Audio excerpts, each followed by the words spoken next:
ఇదిగో 7 జీతగాళ్లకు 6 తమ్ములకు సత్యనారాయణ మూటలు కట్టి పంపించారు.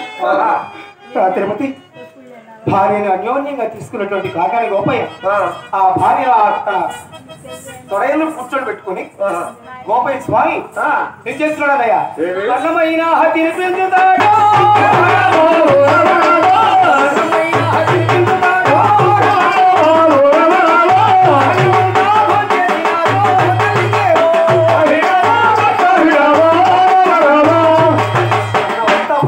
లక్ష్మీ తిరుపత గోపయ్య గుండెలు శాస్త్రవక్కలుగా పగిలిపోయినవి. అయ్యో ఎన్ని నాళ్ళ నుండి నా తిరుపతమ్మకు భోజనం లేదు. దేవి తిరుపతి స్వామి నేను మన దేశం అంతా మనకు వచ్చేట భాగం 6 తమ్ముడికి భాగాలు ఇచ్చేస్తాను. మనకి మిగిలిన భాగం ఉంటుంది. ఆ భాగాన్ని ఖర్చు పెట్టి నీ వ్యాధి నయం చేపిస్తాను. నేను వచ్చేంత వరకు కూడా ఈ పాకెట్ అంతా పడుకోది స్వామి. ఇక్కడ జాగ్రత్తగా ఉండవాలి స్వామి. దేవి ఉత్తరాది మణిపూలు పెడతారా? పొద్దున దృష్టి వెలుగుస్తుందని కలిగన్నాను. అవును సాక్షిగా చూస్తున్నాను. తిరుపతి స్వామి ఆ ఉత్తరాది మణి భూముల్లో పెద్ద కలిగన్నాను. నా తల తప్పదు స్వామి.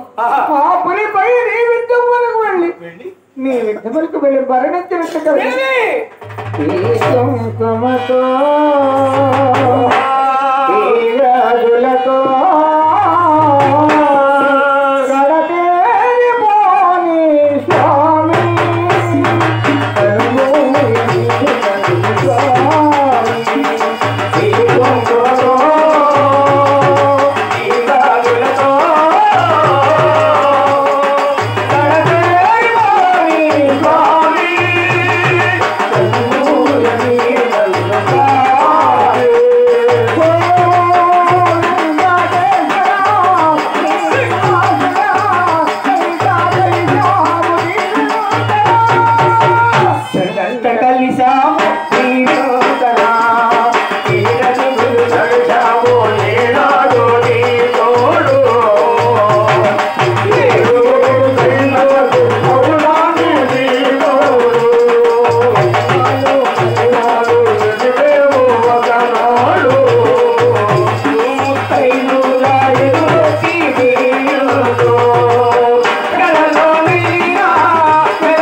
స్వామి వెళ్ళిపోతున్నారా అయ్యా? వెళ్ళిపోతున్నావా స్వామి? నా కళలో తప్పవు నాథా. కుష్టి వ్యాధి వస్తుందని కలగన్నాను, సాక్షాత్తు చూస్తున్నాను. శ్రీనివాస ఆ గోపయ్య స్వామి వెళ్తున్న చూసి కనిపించినంత లెక్క చూసి నాథా నీకు నాకు ఆఖరి చూపు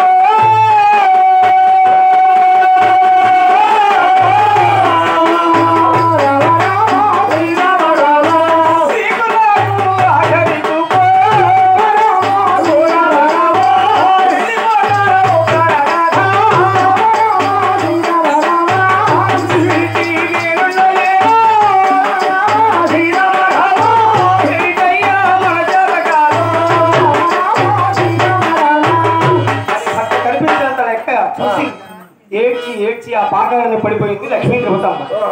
సాయంత్రానికి మన దేశం వెళ్ళాడు కాకాని గోపయ్య.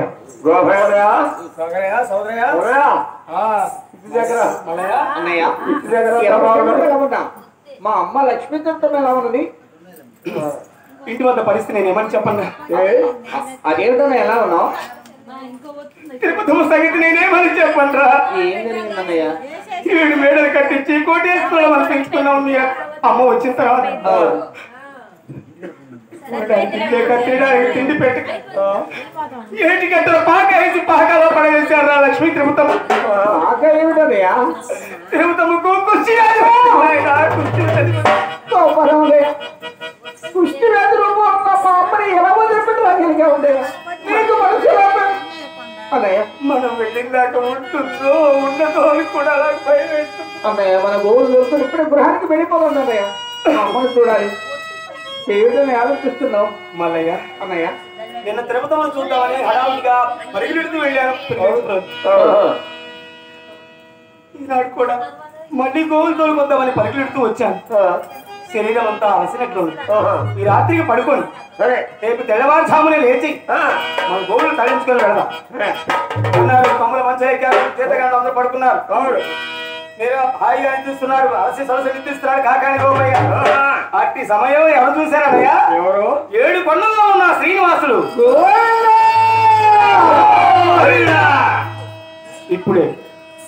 ఇప్పుడే గోపయ్య అడవిలోనే మరణం తథ్యం. గోపయ్య మళ్ళీ పెరిగెంచుపురోలు వెళితే మరణం కుదరదు అనుకున్నటువంటి వెంకటేశ్వర స్వామి ఒక అవతారం మారుస్తున్నాడు. వాడి వస్తున్నాడు అన్నయ్య. ఏ అవతారం అది? ఎలాంటి అవతారం అన్నయ్య? పెద్ద పూలి అవతారం.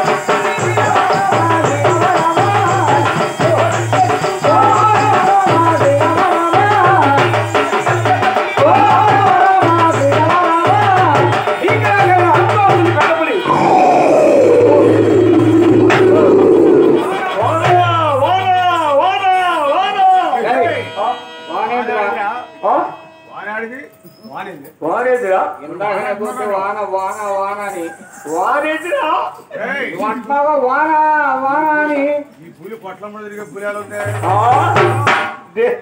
బొమ్మలు కాకేసుకుంటున్నాను నేను.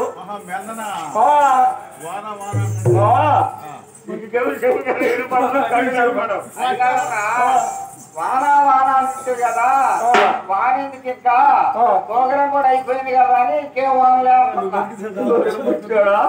నువ్వు బతికితే చాలా అతను బతకద్దు. బతికేదేందా నా వాన గురించి బతుకుతారా? మరి ఏం అనుకున్నావు? పట్టణం ఎట్లా పడుతుంది అనుకున్నావు? ఏ నీళ్లు కట్టుకోవచ్చుగా? నీళ్లు ఉన్నాయా? నీళ్లు ఉన్నాయా? అక్కడ 16 ఎకరాలు మొత్తం 30 రేతులు కూడా పోతున్నా అన్నయ్య. ఎవరు ఆలోచించారన్నయ్య పెద్ద పులేరుపును? గోపరావు లేదు, గోపయ్య అలసి సలసి నిద్రిస్తున్నారు. జీతగాళ్ళు కూడా నిద్రిస్తున్నారు. తమ్ముడు అందరూ నిద్ర అవస్థలో ఉన్నారన్నయ్య.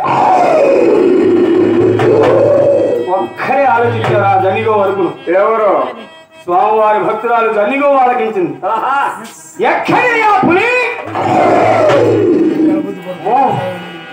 ఈ రాత్రి వేళ పులి వచ్చిందంటే ఎన్ని గోవులు చంపేస్తుందో అని ఆ స్వచ్ఛమైన జనిగోవు ఎలా వస్తుందో తెలుసా అన్నయ్య?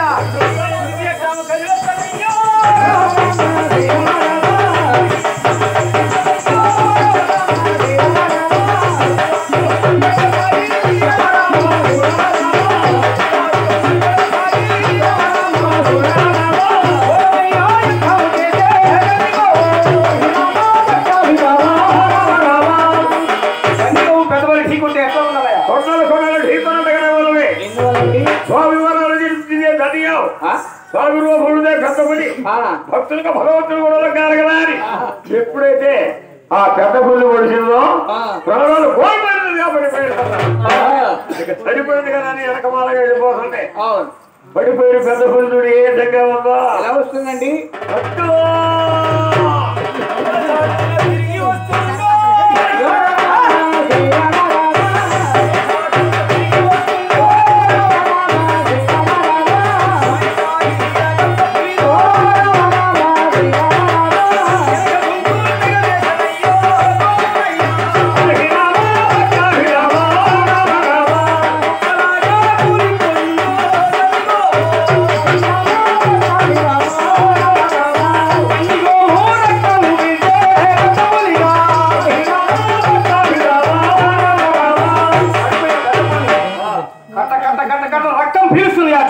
జనిగోవుని ఆ పెద్ద పులి చివరిసారిగా మరణిస్తున్న జనిగోవు.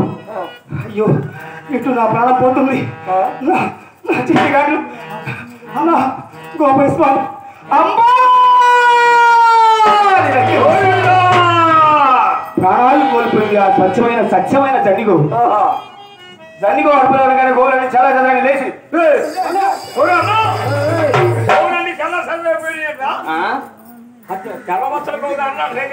జండిగో అన్నయ్యతో చూడాలి పిలు ఓపెనన్నయ్య అన్నయ్య అన్నయ్య ఏడు ఉత్తర గోవులు కనిపిస్తాయి గాని మన బుజ్జు కొమ్మలు జరుగు కనిపించలేదు అన్నయ్య ఆ ప్రాంతం అంతా తిరిగాము మల్లయ్య అన్నయ్య నువ్వు చిన్నవాడివి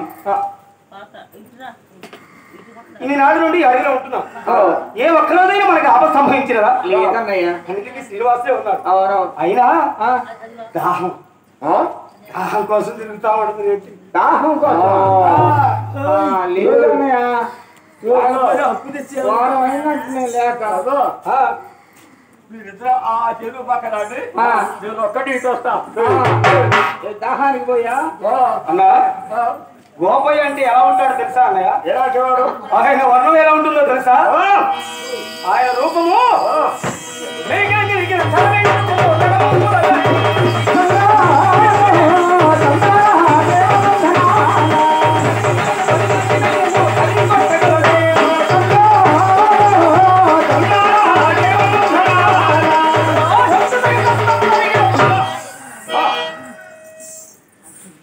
ఇంత ధీరుడుగా కాగా గోపయ్య ఒక్కడే వస్తున్నాడు గోపయ్య వచ్చే మార్గంలో పడుకున్నది ఆ జనిగో అమ్మా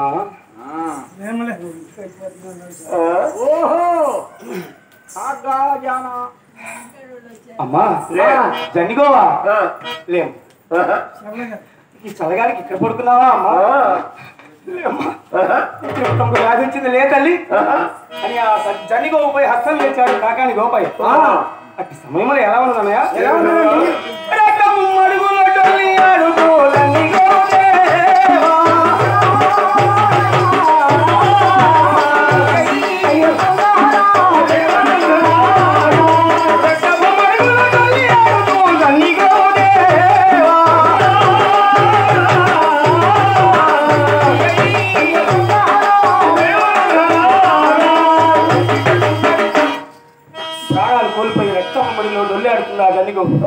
చనిపోయి అస్తం వేసిన కాకాని గోపయ్య దుఃఖిస్తున్నాడు అమ్మా నీవు రాకముందు మాకు తింటానికి తిండి లేదే చనిపోవా అని దుఃఖిస్తున్నాడు దుఃఖిస్తుంటే గోపయ్య గుర్తున్నటువంటి ఎవరు అన్నారు తెలుసా అన్నయ్య ఎవరు మొదల చాటున పడుకున్న పెద్ద పులి ఉన్నది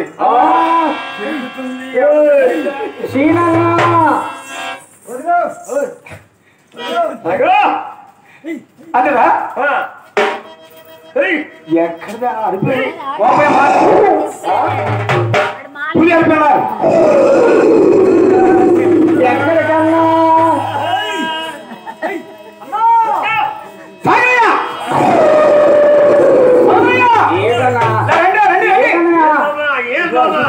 మన చండిలో పులి వేసింది కత్తులు కర్రలు వీటిలో పరిశీలన తీసుకురండి పెద్ద పులిని ప్రాణాలతో విడవను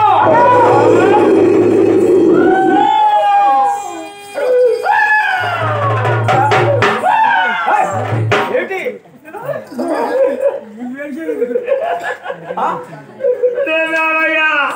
ఏంటి నాయన ఏమైంది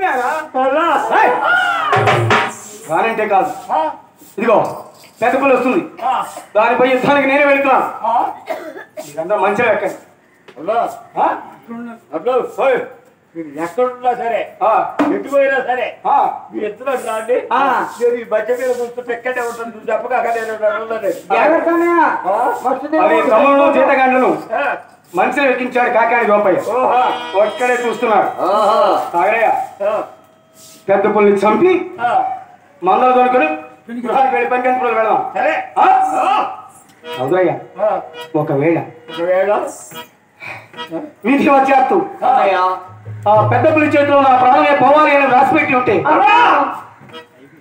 కట్టనే ఉంటుంది మీ తిరుమతమ్మ నా ప్రాణం పోతే ఈ శిరస్సు కోసుకుని అనుమానం మూట మీ తిరుమతమ్మకు చూపించండి వెళ్ళండి పెద్ద పులి వస్తుంది